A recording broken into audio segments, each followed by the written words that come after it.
Hey folks, welcome back to Penalty Box Woodshop. And this week we're going to talk about the basic tools that you need to start woodworking.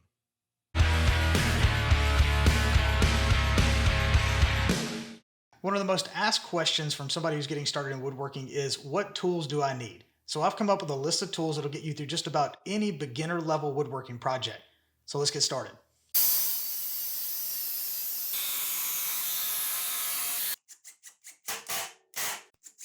One of the first things that I recommend getting is a good set of power tools. Power tools are going to be one of the handiest things in your shop. I use mine on just about every project.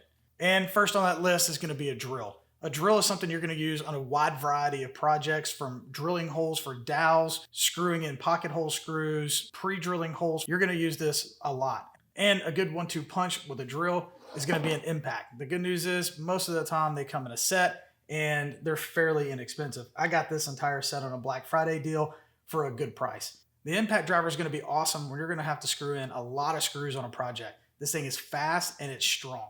In most woodworking projects, you're going to need something to rip down large sheet goods as well as larger boards into something more manageable. A cordless circular saw is perfect for this job and is going to be extremely handy in any wood shop. And if you make yourself a zero clearance guide like this one, then it makes using your circular saw very easy to use and very accurate.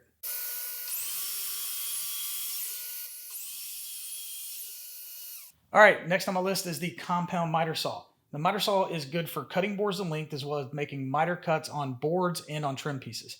These things come in a variety of sizes, from 7¼ inch blades to 12-inch blades like this one. I personally started with a 7¼ inch single bevel saw, meaning that the saw only tilts in one direction to make a miter cut. This one is a double bevel saw, meaning that the blade will tilt in both directions so that you can make a miter cut on a board without having to flip it. All right, next on the list is a good sander. Now, I recommend a random orbital sander, which I think will meet just about any of your basic woodworking needs. Now, these sanders are pretty straightforward, but I do recommend getting one with a variable speed and something that's going to be comfortable in your hands, because you're going to be using it for quite some time on just about every woodworking project.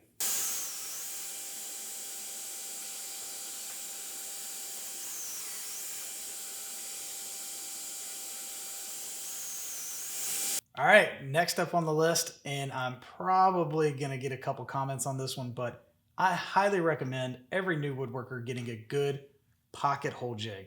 Now, I know that pocket holes can get a bad rap in the woodworking community because sometimes they're used incorrectly in incorrect situations on woodworking projects. So make sure to do your research, use them correctly, and they can be a great joinery alternative until you move on to more advanced things like mortise and tenons.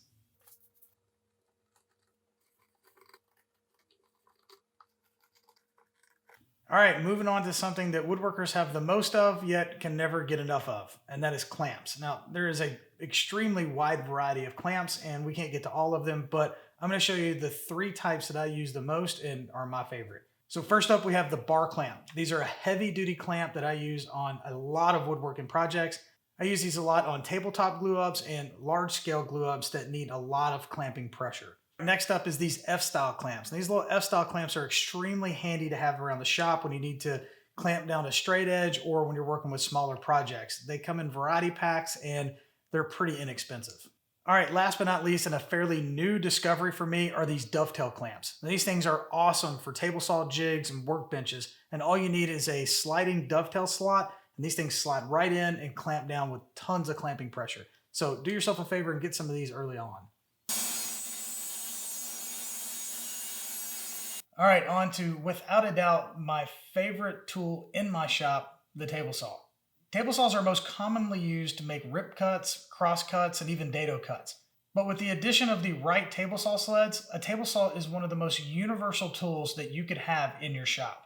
And depending on your budget and available space in your shop, there are many options out there when it comes to table saws. The table saw that I'm currently using is a 15-amp, 10-inch blade table saw. It is a contractor saw and retails for just over $1,000.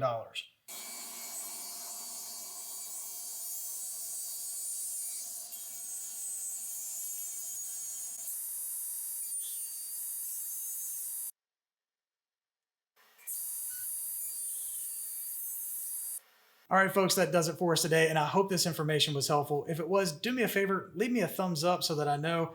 If you want to see future videos that I release, make sure you hit the subscribe button and the bell button. If you have any comments or have any questions, leave them down in the comment section below. I'll be sure to get to every single one of them. Thanks again, and I'll see you next week.